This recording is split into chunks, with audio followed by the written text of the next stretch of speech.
اب اس کے بعد تقریر پیش کرنے کے لیے میں عماد علی کو دعوت دیتا ہوں کہ وہ آئیں اور تقریر پیش کریں اس شعر کے ساتھ کہ محمد کا دیوانہ کم بولتا ہے، کہ محمد کا دیوانہ کم بولتا ہے مگر بات سب محترم بولتا ہے۔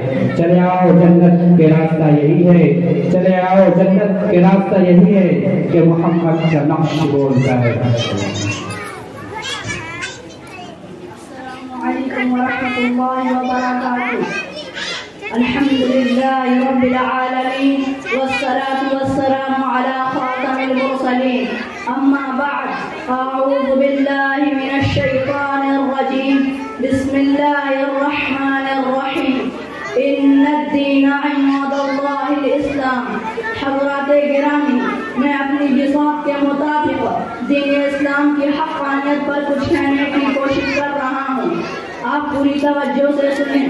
سامعین گرامی، یہ حق اور سچ ہے کہ اسلام ایک کامل و مکمل دین و دستور ہے جس نے تمام مذاہب و شرائع کو منسوخ کر دیا۔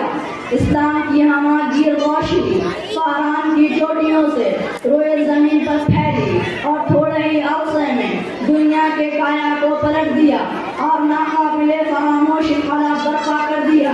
اسلام ہی وہ دین ہے جس کو اللہ تعالیٰ نے پسند کیا اور تمام دینوں کو مردود قرار دیا۔ ارشاد باری تعالیٰ ہے وَمَن يَبْتَغِ غَيْرَ الْإِسْلَامِ دِينًا فَلَن يُقْبَلَ مِنْهُ۔ اور جو شخص اسلام کے علاوہ کسی دوسرے دین کو اپنا دین بنائے گا تو وہ دین اس شخص سے قبول نہیں کیا جائے گا۔ اللہ سبحانہ و تعالیٰ نے اسلام کو اپنا نور بتایا ہے، چنانچہ فرمان الہی ہے وَاللَّهُ مُتِمُّ نُورِهِ وَلَوْ كَرِهَ الْكَافِرُونَ۔ اور اللہ پاک اپنے نور کو مکمل کر کے رہے گا گرچہ کافر لوگ ناخوش ہوں۔ محترم حاضرین، اسلامی اعتقادات و عبادات، معاملات و معاشرت، رہن سہن اور لباس و پوشاک میں مستقل ہے، کسی کا معرض نہیں۔ کسی طرح اسلام میں خوبیاں اور کفر میں خامیاں ہیں۔ آئیے موازنہ کرتے ہیں۔ اسلام حق اور سچ ہے اور کفر باطل ہے۔ اسلام حسن مطلق اور جمال مطلق ہے اور کفر قبح مطلق ہے۔ اسلام روز روشن ہے اور کفر شب تاریک ہے۔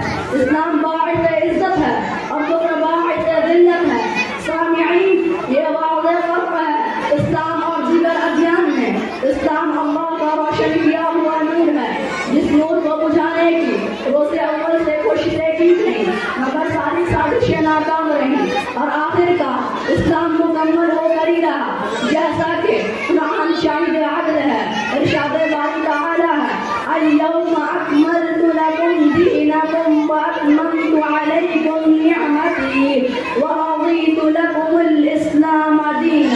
اور کسی شاعر نے بھی کیا ہی خوب کہا ہے فانوس بن کے جس کی حفاظت ہوا کرے، فانوس بن کے جس کی حفاظت ہوا کرے، وہ شمع کیا بجھے جسے روشن خدا کرے۔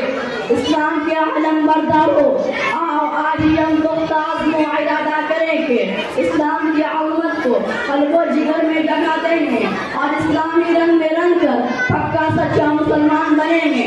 اللہ رب العزت ہم مسلمانوں کو قلب سلیم دے کر عمل صالح کی توفیق عنایت فرمائے، آمین۔ وآخر دعوانا الحمد للہ رب العالمین۔ السلام علیکم ورحمۃ اللہ وبرکاتہ۔